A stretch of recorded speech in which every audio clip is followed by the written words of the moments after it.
네, 그동안 홍수 이야기 때문에 그 스텔라 X 이야기랑 시간이 많이 흘렀습니다. 그래도 그게 너무 중요한 사건이고 또 노아 홍수 문제를 거의 뭐 의혹의 여지 없이 설명할 수 있는 유일한 길이 스텔라 X의 폭발과 함께 태평양이 충돌한 그 이야기를 빼면은 많은 의혹이 남아 있기 때문에 이런 거 함께 한번 생각해 보고자 해서 꽤 여러 차례 말씀을 드렸습니다. 한 번 봐서는 아마도 잘 이해가 안 될 수가 있어요. 또다시 보고 또 보고 이렇게 하면은 납득이 될 겁니다. 오늘부터는 홍수 이후, 그러니까 홍수 이후라고 하는 것은 어떤 의미에서는요, 전혀 새로운 세상입니다.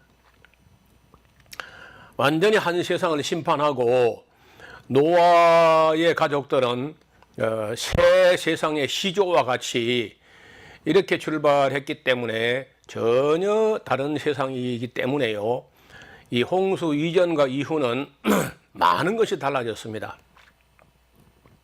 그래서 홍수 이후라기보다도 홍수 직후 노아가 방주에서 나왔을 때 그 환경이 어떠했을까 하는 것도 어느 정도 우리가 이해를 하는 게 좋겠다 그래 싶어서 이런 말씀을 준비했습니다.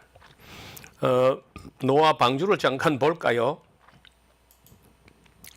아이고, 이거는 노아가 만든 게 아니고 2016년인가요? 미국 켄터키주에서 몇몇 분들이 이게 모금을 해가지고 방주 재현을 한다고 했는데 보니까 너무 잘 만들었어요. 얘는 방주가 이거 뭐 거의 배에 가까운 모양인데 노아 시대에는 뭐 이렇게 정교하게 만들기는 어려웠을 겁니다. 그냥 떠 있는 정도인데 그래도 워낙 규모가 커요. 약 130m 길이가 내지 한 135m 정도 되는 그런 방주였기 때문에 현대 기술로도 그렇게 만만치 않았다는 거예요. 내 생각에는 방주가 뭐 이런 모습이었거나 아니면 뭐 이런 모습 정도 되는데 여기 보면 이게 뭐 배하고는 다르죠. 배는 두 가지가 있어야 돼요.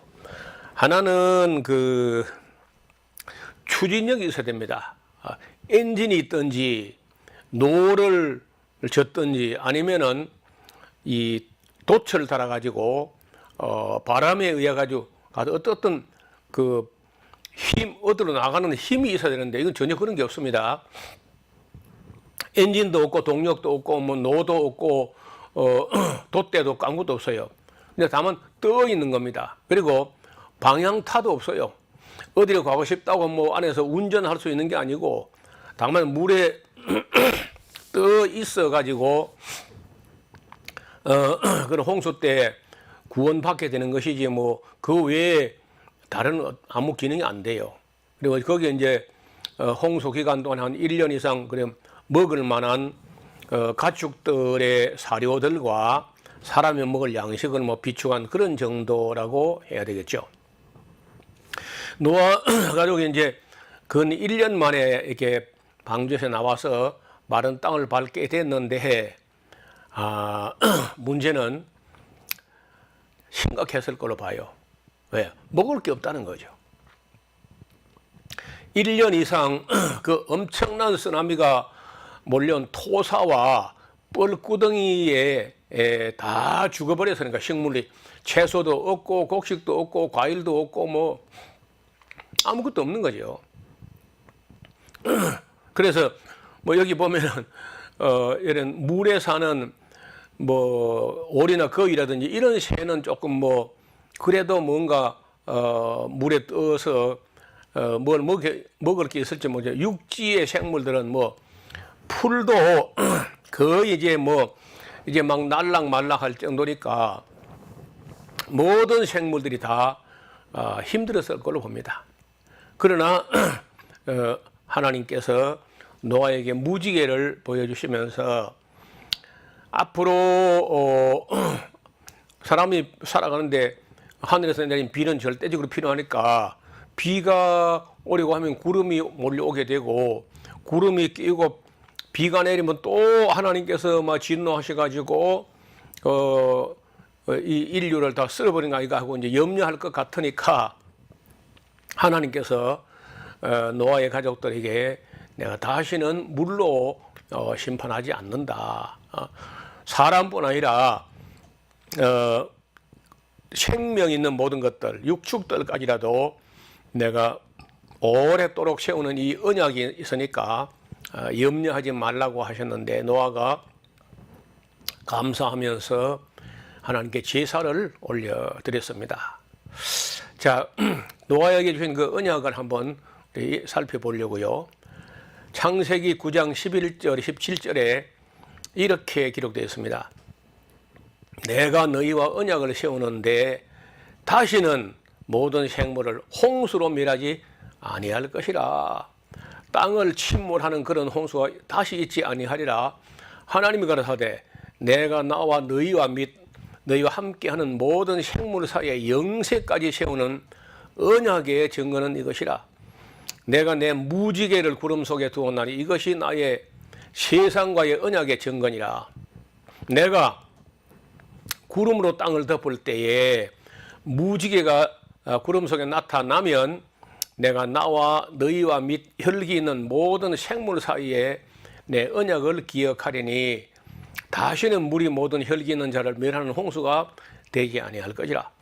무지개가 구름 사이에 있으리니 내가 보고 나 하나님과 땅에 무릇 혈기 있는 모든 생물 사이에 영원한 언약을 기억하리라. 하나님이 노아에게 또 이르시되 내가 나와 땅에 있는 모든 생물 사이에 세운 언약의 증거가 이것이라 하셨더라. 아주 단단히 강조로 하시면서 내가 다시는 멸하지 않는다. 그리고 안심하고 살아도 된다. 이렇게 말씀을 하셨는데 이제 얼마 있다 보면요, 인간들이 이걸 다 잊어버리고 조금 세월이 지나니까 하나님이 하신 말씀, 이 언약의 말씀을 인간들이 잊어버리거나 아니면 안 믿거나 아니면 또 교육이 안 됐거나 해서 이 못 믿어 가지고 인간들이 하는 행위가 그 바벨탑을 쌓는 거거든요.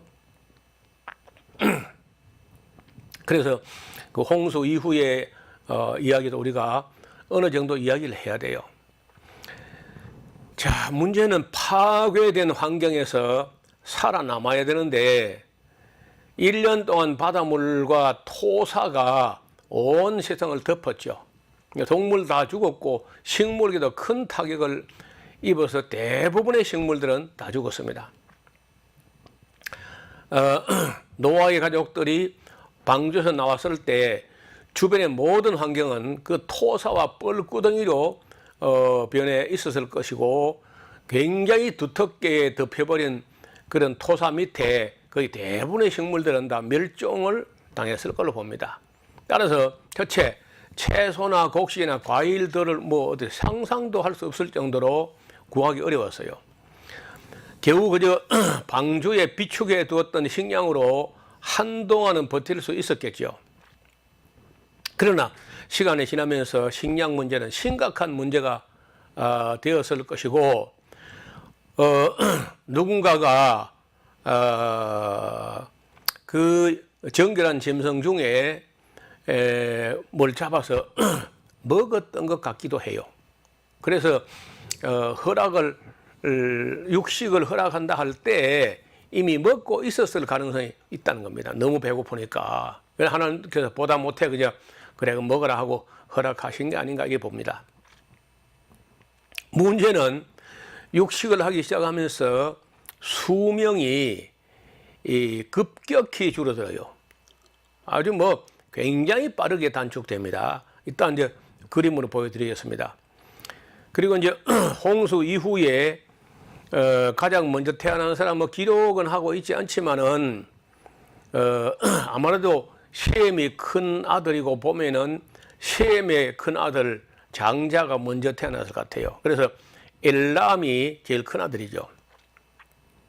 그 다음에 이제 아수르와 아르박삿과 룻과 아람이 차례로 태어나게 되는데, 엘람이라는 큰 아들은 이란 그 서남쪽 같아요. 서남 쪽에 내려가서 호르무즈 해협으로 들어가 가지고 그 페르시아만 그 깊숙이 바로 그 조금 위에 옛날 그 엘람 땅이 있습니다.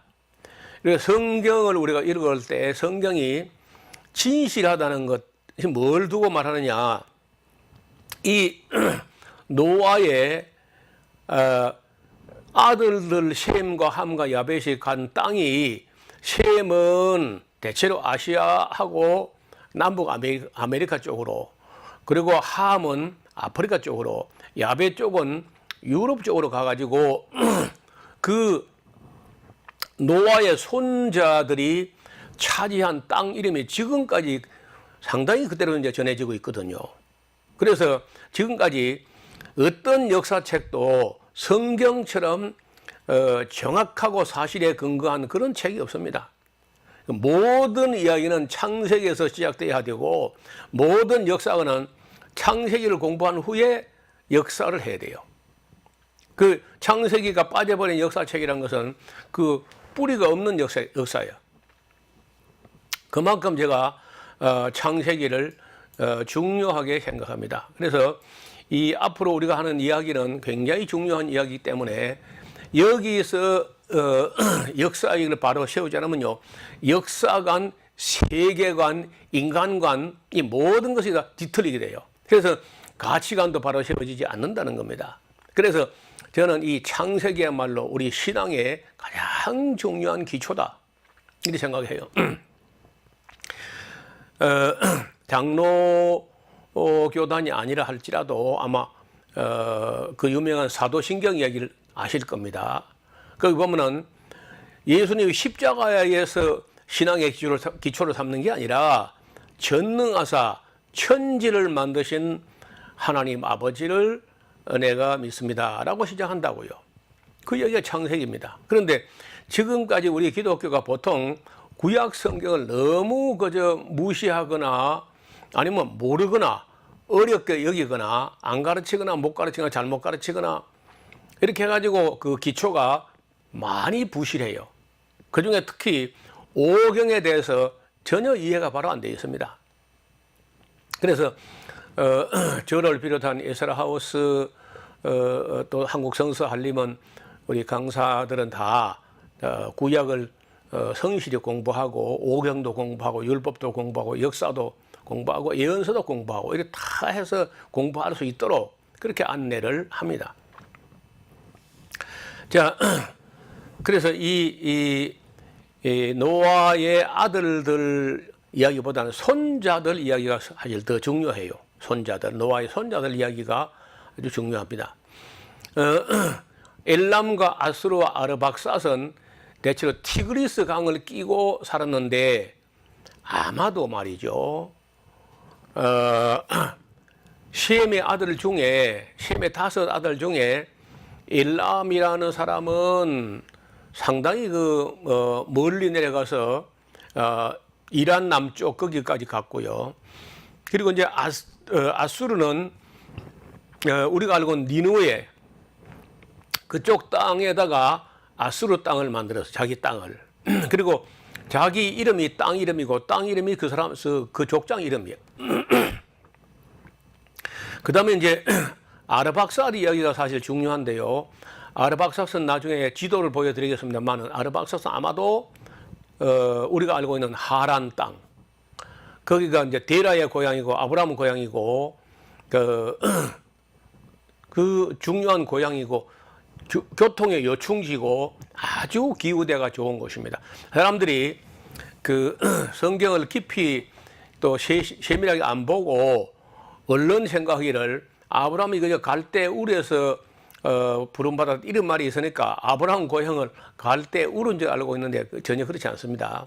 아브라함 고향도 하란이고 데라의 고향도 하란이고 아르박삿 고향도 하란이고 아마도 저는 노아와 셈과 아르박삿 이 계열이 하나님을 그런 대로 끝까지 믿으려고 했던 하나님을 섬기는 그런 사람들 봐요. 엘람보다도 아수르보다도 또 룻과 아람보다도 아르박삿이 그 아버지 셈도 모시고 할아버지 노아도 모시고 하란 땅에서 살지 않았을까 이런 짐작이 가는데 아무 기록이 없습니다. 그러나 이제 성경에 그 어른들을 잘 모시고 효도하고 아버지 할아버지 잘 모시고 이런 사람들이 뭐 복을 받는 건 당연하거든 성경적으로. 그래서 아마 아르박삿 계열이 아브라함의 조상 계열이기 때문에 제가 볼 때는 셈에게 5 아들이 있었지만은 일람이라는 큰 아들은 이란 남쪽으로 갔고 또 아수르라는 사람은 니느웨 쪽 그쪽에 가서 자기 나라를 세웠고 룻과 아람은 룻은 저 터키 서쪽에 리디아 거기가 수도가 사르디스 사대라고 해서 우리 계시록의 사대 거기가 룻이 세운 나라예요. 그리고 아람은 시리아를 세웠습니다. 아람이 세운 시리아 나라는 언어가 언어. 그래서 아람어가요. 그 아람서부터 시작해가지고 아람이 만든 그 언어 문자 이런 그 글들이 바벨론 느부갓네살 왕 시대만 해도 아람어를 하면요. 아람 중근동 내지는 그 가나안 땅을 비롯해가지고 아수르는 말할 것도 없고 바벨론부터 시작해가지고 페르시아 저쪽으로 아마 애국까지도 이 아람어는 어느 정도 통했던 소통되는 그런 언어였다고 봅니다. 그러니까 고대 언어 중에 아람어는 굉장히 큰 언어였다고 봐요. 성경도 아람어의 영향을 받았고 또 아람어로 구약 성경이 번역도 되었습니다. 탈굼이라고. 그 정도로 아람어는 굉장한 언어였습니다. 지금 뭐 시리아가 참 별 볼이 없게 됐지만은 그러나 셈의 아들 중에 아람이 세운 나라가 시리아라는 건 분명하기 때문에 역사 이야기를 할 때 성경을 모르면은요 그 역사가 뿌리가 없는 역사가 돼요. 그래서 역사를 공부하거나 철학을 공부하거나 신학을 공부하거나 모든 학문의 기초가 성경 창세기부터 이 오경을 제일 먼저 봐야 돼요. 오경이요 그 우리 신앙의 뿌리가 되면 뿌리. 그리고 역사서가 줄기가 될 것이고 예언서가 가지가 될 것이고 복음서나 선지서가 꽃이나 열매가 된다고. 그 정도로 오경이 중요합니다. 뿌리가 없으면은 자연히 그 신앙이 흔들리게 돼요. 그래서 이 오경에 튼튼하게 뿌리를 내리고 있는 그런 신앙이라야 세상 여러 바람에 흔들리지 않게 될 줄로 믿습니다. 그래서 기록으로 찾을 수는 없는데 제가 짐작하고 추정하기로는 셈의 5 아들 중에 한 가운데 아들이 아르박삿인데 아르박삿이 자기 아버지 셈도 모시고 할아버지 노아도 모시고 그 하란 땅에서 오래 살지 않았겠나 이렇게 보는데 뭐 여기는 뭐 의견을 달리하는 분도 얼마든지 가능합니다. 저 혼자의 상상이고 추측이니까요. 그거는 뭐 제가 주장할 만하지는 않습니다. 혹시 그런 증거가 있으면 저에게도 뭐 알려주시면 저도 도움이 될 것 같아요. 그리고 이제 어시어 감독이 계산해 본 그 연대 수라든지 나이를 계산해 보니까 노아가 늙음하게 그 아브라함 태어난 것을 보고 노아가 연세가 돌아가실 때 950세에 돌아가셨는데 그때 아브라함 나이가 계산해 보면요 58세나 됩니다. 그러니까 적어도 58년 정도를 아브라함도 노아를 보고 살았다는 거죠. 근데 거기가 어디냐면 제가 볼 때 그 하란이었을 가능성이 커요. 하란. 그만큼 하란이 중요합니다. 앞으로 이 하란 이야기는 아브라함 이야기를 또 한 번 더 하게 될 겁니다. 이걸 이제 부정하는 사람은 스데반 설교를 듣고 또 혼란에 빠져가지고 스데반의 이야기를 보면은 데라가 죽은 후에 아브라함이 가나안 땅으로 온 것처럼 돼 있어요. 그건 사실 잘못된 이야기거든요. 그는 스데반이 뭐 그 잘못 말해서가 아니라 스데반이 공부한 책이 우리가 가지고 있는 이 마수라 사본이 아니고 사마리아 오경이라는 책이 있습니다. 그리심산에 세웠던 그 사마리아 사람들이 오경을 가지고 약간 고치고 변개하고 해가지고 그걸 가지고 공부한 사람도 있고 70인역을 가지고 공부한 사람도 있고 우리가 70인역은 헬라어죠. 우리가 가지고 있는 이 마수라 사본이라고 하는 이 전통을 공부한 사람이 있는데 그 약간 다릅니다. 일단 우리가 공부하는 것은 마수라 사본을 가지고 공부하는 입장이기 때문에 그걸로 사마리아 오경 아니고 지금 현재 우리가 가진 마수라 사본을 가지고 연대를 개선해 보면은 아브라함이 최소 58년 내지 60년 정도를 노아를 보면서 살았다는 거죠. 그래서 이제 아르박사시나 또 그 뒤에 뭐 데라나 아브라함이나 이런 사람들이 하란에서 셈을 모시고 노아도 모시고 하면서 그 신앙의 전통의 뿌리가 가장 깊이 박혀서 내려왔기 때문에 하나님께서 아브라함을 우리 믿음의 조상으로 세웠지 않나 이렇게 봅니다. 여기 보면은 그 수명이 말이죠. 여기 1,000살, 뭐 1,000살 산 사람 없어요. 제일 오래 산 사람이 무두셀라인데 969세까지 살았고 아브라함 950세 이렇게 살았는데 갑자기 셈은요 고기를 먹고 육식을 하러 간 후에 셈은 뭐죠 600세로 줄었어요. 근데 셈만 준 게 아닙니다. 셈의 아들 아르박삿 이게 지금 아르박삿 셀라 에벨 벨렉 루 스룩 뭐 나올 데라 이까지가 다 여기까지 아브라함 60세 될 때까지 노아가 살아있어 여기까지. 그래서 이까지 오는 동안에 노아는 자기 아들, 손자, 정손자 이게 쭉 하면서 자손들이 자꾸 빨리빨리 죽는 걸 보고 이 뭐 전부 다 빨리 죽는 걸 봤다는 거예요. 노아가 볼 때. 그래서 고기를 먹은 세대하고 안 먹은 세대가 다른 거예요. 지금도요.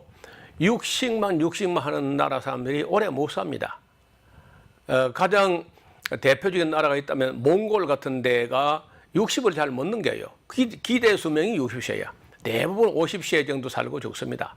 그보다 더 빨리 죽는 사람이 있는데 에스키모 중에 이누이트족이라고 하는 족속이 있어요. 거기는요 30살 정도밖에 못 살아요. 평균 수명이 30살 채 안 돼요. 기대 수명이 40세. 그래서 답은 채식이 답이다. 지금도 마찬가지야. 채식을 하게 되면은 피부도 좋고 피도 맑고 고혈압도 안 걸리고 당뇨도 안 걸리고 채식이 뭐 좀 어렵기는 합니다만 그래도 채소, 곡식, 과일만 먹는 사람들이 건강한 건 확실해요. 제가 그 미국의 LA에서 약간 동쪽으로 가면 로마린다라는 시가 있어요. 그 로마린다 시를 가보면은 사막에다가 오아시스가 있어가지고 지하수를 개발해가지고 그 로마린다 시를 낙원처럼 만들었는데 알고 보니까 안식교인들이 집단으로 살고 있는 도시입니다. 그 로마린다 대학도 보면은 영혼 구원만 하는 게 아니라 영과 혼과 몸을 다 건전하게 케어한다. 그런 정신으로 로마린다 대학을 세워서 가르치는데 제가 깜짝 놀란 것은 평균 수명이 92세인데 세계 최장수초기야. 도시 중에 그렇게 오래 살고 건강한 도시가 없는 거예요. 그래서 안식교가 말하는 그 교리는요, 엉터리입니다, 엉터리. 안식교 교리 중에 뭐, 하늘 지성소 조사 심판설 이런 거는 선엉터리거든요. 그렇지만 그들에게도 우리가 배울 게 있어요. 그 음식을 가리고 하는 것은 우리 기독교가 뭐 100번 배워야 되죠. 환경보호 같은 건요, 불교가 잘해요, 불교가. 애를 많이 낳는 건 이슬람 사람들이 많이 낳고요. 그 우리 뭐 기독교 뭐 잘하는 게 별로 없는 것 같아. 그리고 문화를 아름답게 하는 건 몰몬교가 가장 거룩하게 그렇게 합니다. 그 사람들 찬양 문화 한번 봐요. 몰몬교. 사회봉사는요, 원불교 채울까요? 원불교. 그러니까 우리 기독교가 지금 보면은 제대로 하는 게 아무것도 없어요. 예수 십자가 부활 외에는 아무것도 잘하는 게 없는 거라. 하여간, 여기 지금 노아 이후에 다윗까지가 16대 손이 내려오는데 계속 수명이 짧아져 가지고 마침내 다윗은 70세에 살고 죽습니다. 솔로몬도 70세에 사울도 70세에 다 거의 70으로 그냥 우리도 그런 말 있죠. 70을 고희라고. 올해 고희 예로부터 그 70일 사는 게 희귀한 일이다 할 정도 고희라고 할 정도니까 성경도 인생 나이 70이요 강건해봐야 80인데 자랑할 거 해봐야 수고와 슬픔밖에 없다. 그런 부정적인 그런 시가 있잖아요 성경에. 그러나 그 성경적으로 하면은 고기라든지 이런 거 해로운 거 안 먹고 동물성 지방질 이런 거 많이 안 먹고 이래 하면은요 잘 관리하면은 120세 정도는 거뜬히 살 수 있어야 돼요. 병 걸리면 안 되고 암 걸리면 안 되고 치매도 안 걸리고 적어도 120세를 거뜬히 살아야 정상이죠. 여기 보면은 이제 그림을 일단 봐요. 아담이 930세인데 무두셀라가 969세고요. 노아가 950세인데 셈이 갑자기 600세. 아르박사스는 438세. 벨렉이 239세 해가지고 이제 데라는 205세, 아브라함은 175세, 이삭이 180세, 야곱 147세, 모세는 120세, 여호수아 110세, 다윗은 70세. 이렇게 수명이 급격히 줄어들어요. 이런 것도 우리가 새겨볼 만하죠. 여러분 미국의 내셔널 지오그래픽이라는 그런 회사가 있어요. 유명한 그 사이트죠.